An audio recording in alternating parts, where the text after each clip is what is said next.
लोकसभा चुनाव के महाकुंभ में हरियाणा में जबरदस्त सियासी जंग छिड़ी हुई। एक तरफ कांग्रेस पार्टी भारतीय जनता पार्टी के तमाम दावों की पोल खोलती हुई नजर आ रही है, तो दूसरी तरफ भाजपा फिर से नरेंद्र मोदी के चेहरे पर परचम लहराने की तैयारियां कर रही। हरियाणा में 10 लोकसभा की सीटें आती, जहां भारतीय जनता पार्टी ने अकेले चुनाव लड़ने का निर्णय लिया है। गठबंधन के सहयोगी दल जननायक जनता पार्टी को भी गठबंधन से दूर कर दिया गया है, यानी कि भारतीय जनता पार्टी 2019 के इतिहास को दोबारा से दोहराना चाहती, लेकिन इस बार राह कुछ मुश्किल नजर आ रही है। पार्टी के शीर्ष संगठन इकाई के नेता, जिनमें अनिल विज मुखर तौर पर लगातार सरकार के फैसलों को लेकर के कहीं ना कहीं सवाल खड़े करते हुए नजर आ रहे हैं, अपने आप को बेगाना कहते हुए नजर आ रहे हैं। साफ तौर पर यह कहना है कि जिन लोगों ने संगठन को खड़ा किया आज वो बेगाना हो गए हैं। आखिरकार वो बेगाना होकर भी पार्टी के लिए काम करेंगे। अब देखना ये होगा कि आखिरकार काम कैसा करेंगे।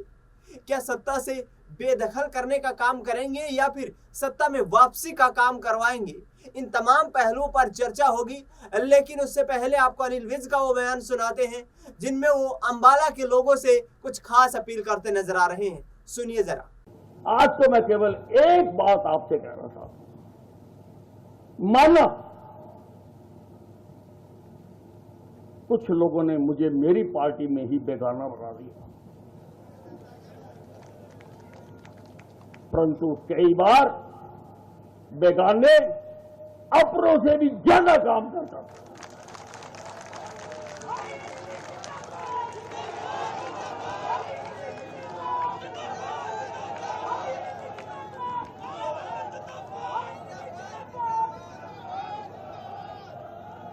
और हम करके दिखाएंगे। अगर आप मानते हो कि मैंने अंबाला छावनी के लिए कुछ काम किया है, हाथ खड़ा करके बताओ कौन कौन मानता है। दोनों हाथ।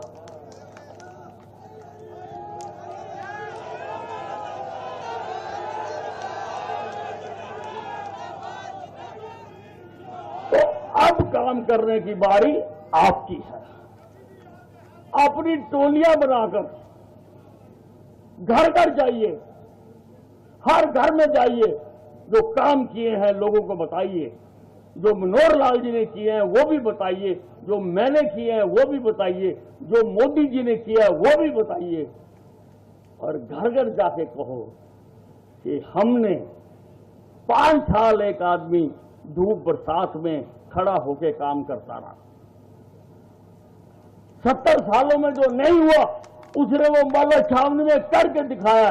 आज उसने मांग की है, उसने कहा है कि एक एक वोट कमल के फूल को डालकर बंतो कटारिया को भारी मतों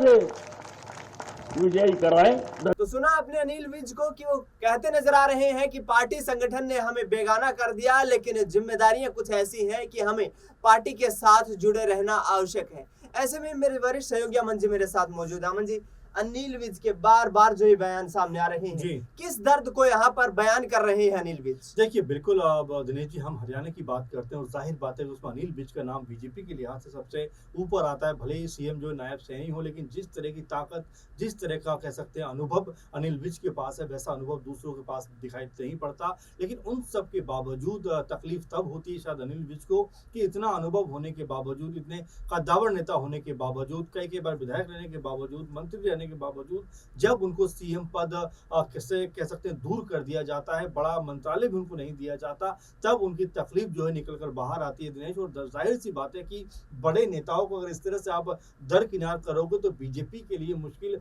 हो सकता है, क्योंकि यही कह सकते हैं काम कांग्रेस पार्टी ने भी एक समय किया कि तमाम बड़े नेताओं को अपने से दूर किया, चाहे शरद पवार हो, चाहे ममता बनर्जी हो, तमाम बड़े बड़े नाम, पीएम संगमा उनमें से एक नाम। तो ऐसे नामों को जब आप खुद से दूर करते हो तो ये नाम आपके लिए तकलीफ का कारण बन जाते हैं। आप देखिए एनसीपी एक बड़ी पार्टी बनकर उभरती है, टीएमसी एक बड़ी पार्टी बनकर उभरती है और वहीं कांग्रेस पार्टी का कद लगातार कमजोर होता चला जाता है। वही स्थिति अब ऐसा लगता है कि बीजेपी के साथ भी काफी हद तक होती हुई दिखाई दे रही है, क्योंकि सिर्फ अनिल विज की बात आप मत करिए। देखिए बीजेपी की अगर फहरिस्त उठाते हैं आप, तो उसमें जो भी अनुभवी नेता आपको नजर आता है, जो भी कह सकते हैं कि 3 से 4 बार सीएम है, 2 से 3 बार सीएम है, कई बार सांसद है, या एक कह सकते हैं अपार अनुभव उसके पास है, उसको इस समय बीजेपी जो है दरकिनार करती हुई नजर आ रही है। आप देखिए शिवराज सिंह चौहान 3 से 4 बार मुख्यमंत्री मध्य प्रदेश के, उनको हटा दिया जाता है। वसुंधरा राजे राजस्थान के सीएम 2 से 3 बार, उनको हटा दिया जाता है। रमन सिंह का कहीं कोई बात नहीं करना चाहता। इसके अलावा आप देखिए कि अनिल विज जो एक अच्छा खासा जाना माना चेहरा है, उनको भी दरकिनार कर दिया जाता है। और जिस तरह से अश्विनी चौबे हैं, बड़े नेता हैं, शहनवाज है, बड़े नेता हैं, ये जो तमाम अनुभवी नेता हैं, इनको जिस तरह बीजेपी दरकिनार कर रही है, उसको उनको भारी खामियाजा उठाना पड़ सकता है। अनिल विज की बात लगातार हम इसलिए भी कर रहे हैं क्योंकि देखिए हरियाणा में इलेक्शन बिल्कुल सर पे रखा है और यहाँ पर बीजेपी के नेताओं को जिस तरह खदेड़ा जा रहा है, कई गांवों से, कई जगहों से उनके जो कह सकते हैं प्रत्याशी हैं, उनको गांव से बाहर किया जा रहा है और लोग उनका विरोध कर रहे हैं। तो ऐसे में बड़ी मुश्किलों में बीजेपी इस समय दिखाई पड़ रही है। साथ में अनिल विज का जिस तरह से आक्रामक रुख दिखाई पड़ रहा है, साथ में बीजेपी के साथ जिस तरह की जो ज्यादती बीजेपी ने उनके साथ की है, वो अब मोर्चा खोलते हुए दिखाई पड़ रहा है। अगर ऐसा होता है दिनेश जी, तो बीजेपी को अपनी सीटें बचाना हरियाणा के अंदर मुश्किल होने वाला है। अपनी सीटें बचाना हरियाणा में बीजेपी के लिए मुश्किलें हो सकता है, क्योंकि मुद्दे इस बार जो है वो अलग दिखाई दे रहे हैं। लोग लगातार ये बातें कह रहे हैं कि आपने 60 दिन में जो है काला धन वापस लाने की बात की थी, आपने 60 महीनों में बेरोजगारी दूर करने की बात कही थी, किसानों की आय को दोगुना करने की बात कही थी, यहाँ पर तमाम तरीके की महिला सुरक्षा के तमाम मुद्दों पर आपने चर्चा की थी, लेकिन वो कहीं नजर नहीं आते हैं। और अमन जी, हरियाणा में विशेष तौर पर देखा जाए तो जो जिस तरीके की ध्रुवीकरण की राजनीति रहती है, हिंदुत्व का मुद्दा हो या फिर सांप्रदायिकता के तमाम मुद्दे हो, वो कहीं ना कहीं जमीनी मुद्दे नहीं है। किसानों का, बेरोजगारी का, ये तमाम मुद्दे जो है हरियाणा की राजनीति में शुरुआत से रहते आए हैं और इसी पर सवाल रहेंगे। तो आखिरकार क्या भारतीय जनता पार्टी को इस बार झटका लगता हुआ नजर आ सकता है? बिल्कुल, बहुत ही महत्वपूर्ण सवाल आपने उठाया, क्योंकि हरियाणा की बात आप कर रहे हैं दिनेश जी, और जाहिर सी बात है कि हरियाणा में जो है कृषि प्रधान राज्य माना जाता है, वहां पर किसानों के मुद्दे सबसे ज्यादा अहम जरूरी होते हैं। और देखिए किसानों की नाराजगी इसीलिए है कि जिस तरह से बीजेपी ने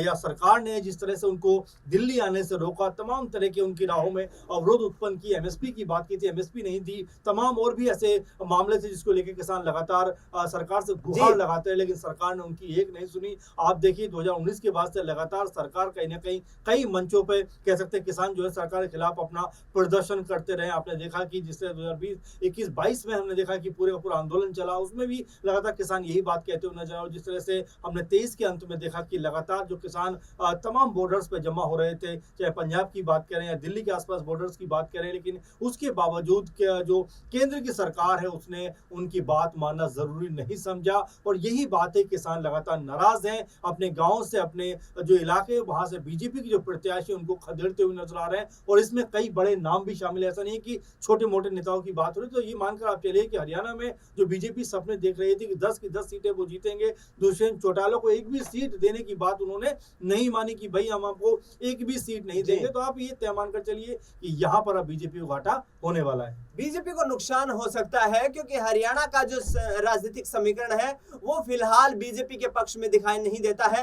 तमाम प्रत्याशियों का यहाँ पर विरोध हो रहा है, हिसार से लेकर भिवानी तक और करनाल से लेकर सिरसा तक तमाम यहाँ पर जो दिग्गज नेता है भारतीय जनता पार्टी ने मैदान में उतारा है, साख दांव पर लगाई है। दूसरी तरफ कांग्रेस पार्टी का ये आरोप है कि कांग्रेस से जाने वाले नेताओं के दम पर भारतीय जनता पार्टी परचम लहराना चाहती है, लेकिन ऐसा संभव नहीं हो पाएगा। ऐसे में अब देखना ये होगा कि आखिरकार कांग्रेस पार्टी क्या इस बार पलटवार कर पाती है, और भूपेंद्र सिंह हुड्डा ने जिस तरीके से तमाम राजनीतिक बयानबाजियां की है उसका कितना प्रदेश में उन्हें लाभ मिल पाता है। फिलहाल अमन जी, आपने तमाम जानकारी साझा की, आपका बहुत बहुत शुक्रिया। देश दुनिया की तमाम बड़ी खबरों के लिए आप देखते रहिए SPN 9 न्यूज।